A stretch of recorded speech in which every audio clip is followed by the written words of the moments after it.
బెంగాల్ రక్షించుకోవాలంటే కేంద్రంలో అధికారంలో ఉన్న పార్టీ మాత్రమే వెస్ట్ బెంగాల్లో ఉంటేనే నడుస్తుంది. కేంద్రం కంట్రోల్లోకి ఆ రాష్ట్రం రావాలి. అది కేంద్రంలో ఏ పార్టీ ఉన్నప్పటికీ కూడా, నేను పదే పదే అదే చెబుతున్నాను, ఒక పార్టీ అని కాదు, కేంద్రంలో ఏ పార్టీ అధికారంలో ఉంటే వెస్ట్ బెంగాల్లో ఆ పార్టీ అధికారంలో ఉండగలిగింది అంటే గనక వెస్ట్ బెంగాల్ని కాపాడుకోగలిగేవాళ్ళు.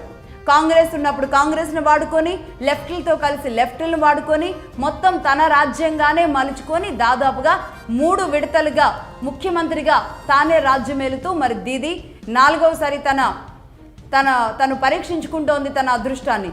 మరి ఏమవుతుందో, ఏం జరుగుతుందో, ఈ రౌడీయిజాన్ని తాను ఎంకరేజ్ చేయొచ్చు కానీ ప్రజలు మాత్రం ఎంకరేజ్ చేయరు. ప్రాంతాలు ఏదైనా సరే తమ సేఫ్టీ అండ్ సెక్యూరిటీ అనేది ఏ ప్రాంతమైనా ఫస్ట్ ప్రయారిటీ అంటే ఏంటంటే ప్రాణరక్షణ.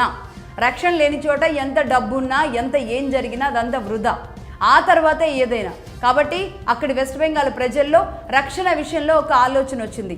సేఫ్టీ కోసం ఆలోచిస్తున్నారు. తమ భవిష్యత్ తరాలు ఇలాగే ఉంటే ఎలా అని ఆలోచిస్తున్నట్టుగా అయితే చాలా స్పష్టంగా తెలుస్తోంది. ఇది వెస్ట్ బెంగాల్ పరిస్థితి.